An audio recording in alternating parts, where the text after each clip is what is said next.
Hey everybody, Who's Your Jedi here again. I'm back with another review for you. This time I'm doing episode 24 of season 1 of Young Justice, entitled Performance. Overall, I think this is an extremely solid episode. There's a lot of things going on in here, and a lot of it is really subtle, and I like that. But we're going to get into the details of that a little bit later on. First, I'd like to actually start off with a small quibble. Now, one thing you have to understand about me is that I'm kind of a geography, social studies, history nerd.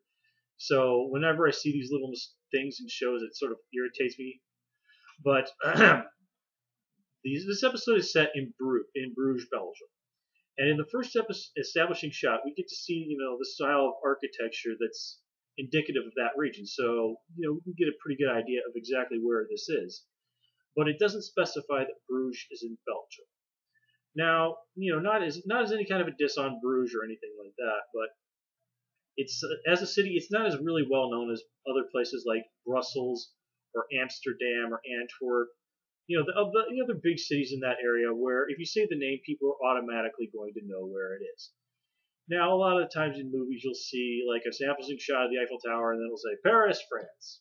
If it has the Eiffel Tower, obviously it's going to be in Paris, France. You don't need the France there. But here, I think it would have been to the show's benefit to specify that they were actually in Belgium. I know I'm being super, super, super nitpicky about this, and this is something that only a geography nerd like myself would really care about, but it's there, and that's how I felt about it. Anyway, let's jump on to the mole subplot, which has sort of been simmering in the background for a while, but now really starts to, come back here, and as it should, seeing as how we're almost to the end of the season. Now, Roy raises the really good point that, Miss Martian and Artemis have both been caught lying to the team, and it's perfectly reasonable to think that Cadmus could have programmed Superboy to be the mole. And when Artemis sort of makes that statement to Roy about how, he should trust them, she's obviously also sort of talking about herself, obviously. But I think, and they don't even bring this up, it's something you have to think about. In a way, I think she's also talking about Green Arrow. Now, keep in mind, Roy is Green Arrow's adopted son. Oliver Queen, Green Arrow, raised Roy from the time he was a kid, taught him everything he knows about being a superhero. He was, Ollie's sidekick for years. And here he is, and as far as Roy knows, he's Oliver's niece. I mean, that's what Oliver has publicly told everybody. So, in a way, I kind of think Artemis is saying, look, I know you have your doubts about me, but Green Arrow trusts me. The man who raised you, your father, for all intents and purposes, trusts me.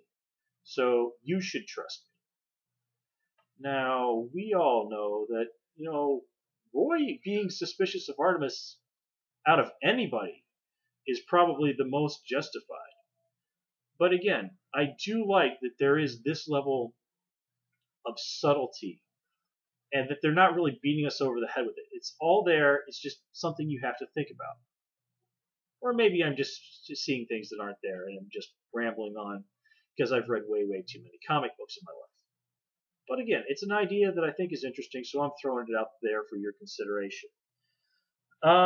Now, another thing that's interesting here is we've seen at some point just about everybody on the team lying to the team.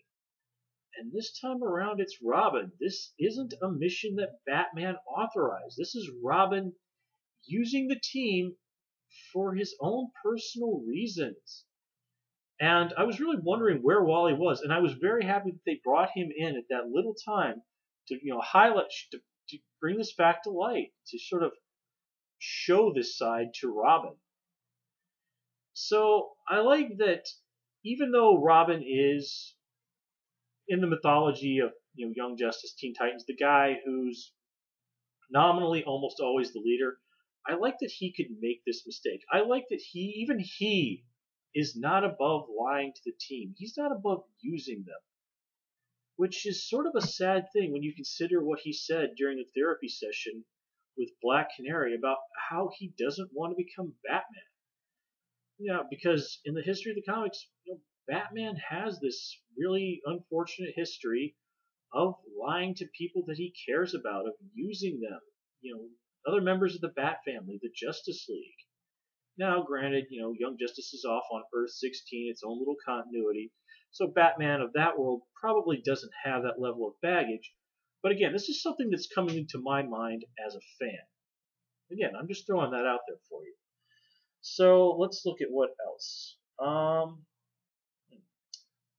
Okay, let's talk about Superboy for a minute, since we're talking about people and being traitors and whatnot. Superboy. Okay, first of all, one thing I didn't like about this episode is just how obviously, and especially in an episode where they're doing a lot of things very subtly, how obvious they're making the patches that he got from Lex Luthor as sort of a metaphor for steroids. I mean, Superboy, slaps one on at the very end and essentially has a roid rage attack, and then Red Arrow just sort of brushes it off as Superboy being a hothead, which is not entirely out of character for Superboy. It's just, come on, guys. I think you can do a little bit better than that. Also, how the heck many of those things did Lex give Connor? I mean, what happens when he runs out? I mean, maybe that's going to be a plot point later on, but I don't know. So let's see, what else? Okay, again, when I was talking about a lot of little things in the story, I liked how, if you look in the background, there's a poster that says Titanic. If you know the comics, you understand that's a reference to a DC character who, I always thought was kind of dumb, but I like that they threw that in there. They also went back and had Robin doing his hacking with the little Robin faces. All of it a big shout out to Radical Edward from the Cowboy Bebop anime. And that's something we saw him doing at the very, very beginning, and it kind of got put in. We haven't really seen as much of it. I think it popped up once again in the season, but I like that they went back there. It's a really nice little touch. It's a shout out to the fans, and it sort of shows the more lighthearted side of Robin's personality, which I really like. Another thing that I liked was the reference to Martians getting sick off human germs. And the great thing about this is they don't explain this to you. They just say that H.G. Wells came up with the idea. And if it's not clear to you, this is a reference to War of the Worlds. And if all you've seen is that Tom Cruise movie, which I haven't seen, so I'm not really going to comment on it further than that. The basic idea in the original War of the Worlds is that the only reason the humans even survive is that the Martians come down and don't realize that they're vulnerable to the various germs and things that are floating around Earth. They just get sick and die. That's basically how the story ends.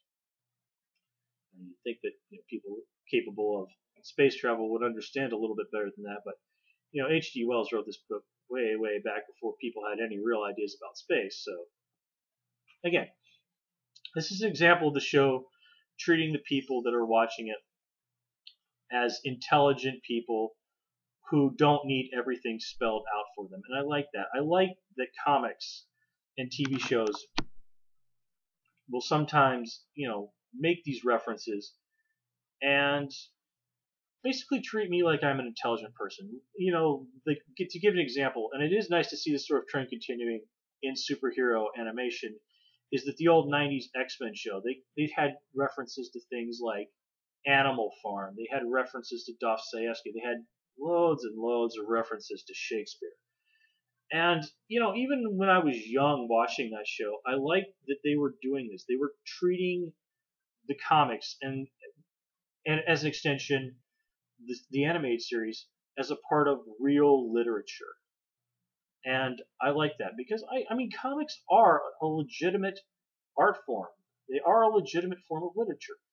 Just as animation and television animation is a legitimate form of, let's just say cinema or television or whatever you want to say. But anyway, I'm running low on time here. So let's move on towards the end. The one thing that I really liked here was the reveal at the end. I honestly did not see it being Parasite. I was completely surprised. But in retrospect, it all made sense. Now, another thing that we've seen this season is the Young Justice team creative team taking sort of lame villains, amping them up and making them serious threats. In the comics, Parasite's this dude named Rudy Jones who was basically just a janitor who got involved in a lab accident. He's never really been portrayed as a terribly smart guy. Here, Parasite's a Parasite comes up with a pretty clever plan. He probably almost certainly has the backing of the light, but he himself behaves in a very intelligent way. He's able to, give the team a thrashing on the train. I like that he's presented as much more intelligent, much more of a threat. And yeah, what can I say? I just like that this is something that they're doing well on the show, and I'm glad to see that continue. So let me see. What are a couple of other things? Oh yeah, the little nod to another little nod to the comics. Boy, I can't talk today. Was having King Faraday show up, and he's a guy who they just basically tell you that he's an Interpol agent, which I think they could have explained who he was a little bit better. But one thing I do like was that when he showed up, he's just this generic white-haired guy in a suit. But I was immediately able to peg him as King Faraday. They were able to, even before he'd said a word, give me enough of the essence of the character that I could tell who he was going to be. And I think that was a really nice work on the creative team there. Let me see. Okay, wow. That really wraps everything up for me a lot sooner than I had expected. So overall, folks, this is a pretty solid episode. I think that I have completely lost my train of thought. Okay, guys, I'm not 100% on my game right now, so I guess I'm going to call it here. I will talk to you guys again later. Until then, please comment, rate, and subscribe, and you have a good one.